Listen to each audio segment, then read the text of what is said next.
Cochell up was saying, fear is actually born out of separation from ourself and our spirit. Without being fully aware of the eternal power and intrinsic value, we naturally seek power and value in externals. Since we view the world as limited, we become afraid that others will threaten our achievement of those external things. In this fear that makes us separate into groups, it makes us establish an us-them mentality. We see strength in numbers, power in affiliation, group consciousness. We affiliate in groups because we feel they can give us some sort of leverage in the external world. We make conclusions about the power and value of our group, then we compare that to the group we perceive as competition. Some common examples of these comparisons are: my family is richer than yours, our culture is more worthy than yours, my religion is more holy, more correct than yours, my race is more vulnerable than yours, my gender is more important than yours. With enough repetition and enough people reinforcing them, these conclusions pick up energy and turn into pure consciousness. These kind of group mentalities are the intention of love and unification. They motivate us to promote the hostility in society towards rough times. The fervor over group performance increases with the passage of time. If it's a consciousness that has been embraced for decades or even centuries, its morphic resemblance accelerates to such a degree that it could determine significant historical events. There have been entire areas that have been resonated with group consciousness driven by fear and hate. The hate wars of the Crusades, the Inquisition, the practice of war, and the genocide of war. In each of these cases, fear created a desperate mask for power and became the motivating force behind the choices everyone takes.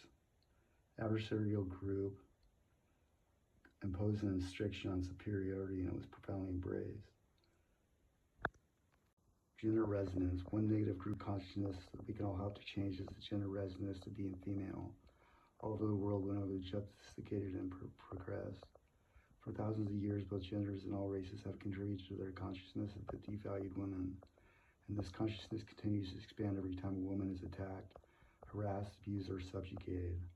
Every event in the process, when not intervened upon, feeds the process itself. And the process in turn increases the resonance, which then encourages more events. Yet every time a woman resists, intervenes, or takes some sort of action on her behalf, even after the fact, that changes are resonant of that event by changing the consciousness or powerlessness. Her intention is to take control, whether she's completely successful or not. Says it is no longer acceptable to abuse a woman. This intention, along with any action to support it, creates an energetic shift in the gender resonance. In fact, any time man or woman intervenes on any energy, that's overdue. And every time a woman is treated with respect, she is prioritized and acknowledged as being equal. She too creates a shift in the gender consciousness. It reciprocates energy to a different mentality, a resonance of value and empowerment. And every time we teach our children to treat each other with respect, no matter what gender or race, they move each other's consciousness even further into positive vibration. Each and every group consciousness, whether it's gender, race, religious, or cultural, must change its adversarial energy. Assumptions of superiority and the need for control must be dropped. Conclusions of victimization and disempowerment must be turned around. The energy must be balanced. It's time to make a shift in one consciousness. One resonance that brings the same energy, value, authentic power, and love to all. As individuals, we must choose thoughts and behaviors that release our group mentalities and embrace our global identity. We also know people who are definitely not fun to be around. There's a heaviness in their presentation and agitation to the energy, and they often leave us feeling dissatisfied and drained, as if something has been taken away instead of given to us. These are the energy vampires. They send out hateful signals because no matter how they behave, they're inwardly hateful to themselves. Surprisingly, the reactions we have to them aren't just vague feelings. They're Santa Monica. You don't have to limit the romance in your life to pursue your relationship. The universe is filled with it. When we make choices to see your life in loving eyes, you will uncover romance on a daily, even hourly basis. It's your attitude that creates the romance in your life, the ability to embrace all the tenderness there. When you move through your days, taking notice, feeling the gentility, Seeing the beauty, then passion and joy will become the norm, not just the expectation.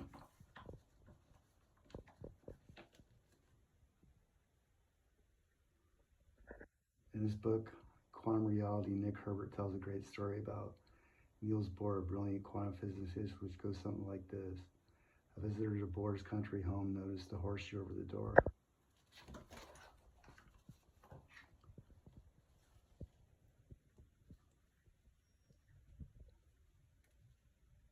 The source of love. Someday, after we have mastered the winds, the waves, the tides, and gravity, we shall harness for God the energies of love.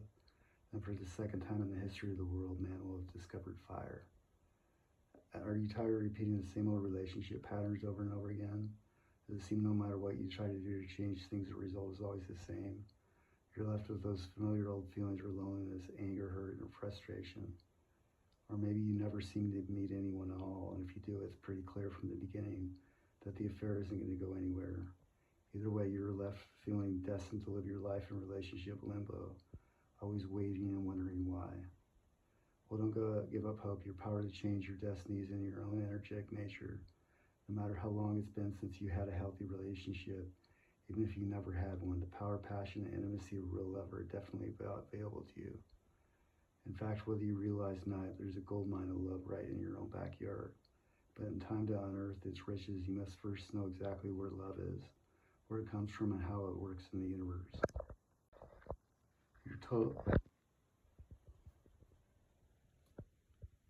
Very few people give much thought to the way they position and move their bodies. Our daily motions have become so automatic and instinctual that most of us hardly even are aware of them, nor realize the impact of our movements may be having on our lives. But you wanted to change some of your old, stuck emotional patterns, you might want to consider changing your patterns of physical motion first.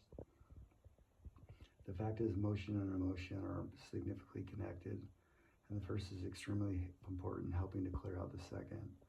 The more you move, the more energy you'll have, and depending on your other resonant factors, the more that energy will project.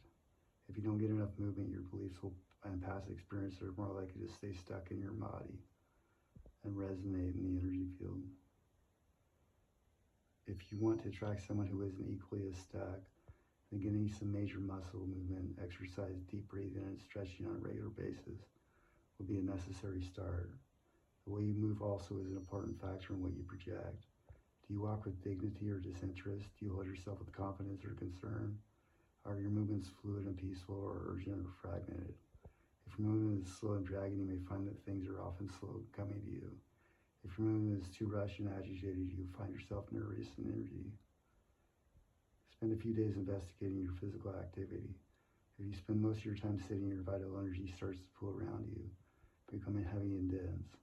This can keep your frequency lethargic and unenthused. Keep in mind that this slow, sluggish resonance is what keeps you broadcasting, and you'll attract equally unenthusiastic responses. Your physical action increases your attraction. Exercise, stretch, move, and let go every time you move your body with the intention to move out of the old, unhealthy feelings and then make a dynamic shift in your frequencies. Be the way you carry yourself. People with similar feelings, needs, and beliefs are the ones that are attracted to your signals, one you'll magnetize and draw closer to you. These people resonate to your own particular frequency because, although they may express them very differently, they have the same negative or positive energies within their own hearts. If worry or fear is the basic energy that moves outward from you, you'll undoubtedly attract equally worried or frightened people to you. Some may be passive and timid, others may be abrasive and hostile. It may not seem so, but these hostile people are just as afraid as the meek ones. Their fear is about a lack of power, so they compensate for it with their bullying and ignorance. If depression, doubt, or desperation are the significant energies you generate, even as an unspoken undercurrent to your life, then you'll magnetize depressed or depressing people. And the situations you find yourself in will cause you to become even more despondent and uncertain. If you tend to be self-critical, it will be very easy to magnetize others who are more critical of you. And if you find yourself being criticized by others, this indicates that on some level, you don't accept yourself as you are, and then you're indeed judging yourself in some way. The world is a switching station that always sends your own energy back to you. This is the unescapable reality of the law of magnetism. In your career, financial status, home, and relationships, what you find yourself experiencing will always be an outward picture of the energy that you yourself are creating on a daily basis. If your partner is unavailable either emotionally or in other ways, then you're actually living a lifestyle where you aren't available to yourself. How can a person not be available to oneself? It's simple. If you never encourage yourself, if you never give yourself the time to take care of your own needs, prioritize your problems, and you're actually not available to yourself. If you don't take responsibility for your life or take actions on your own behalf, then you're not available to yourself, and you'll never attract a willingness from others to do likewise.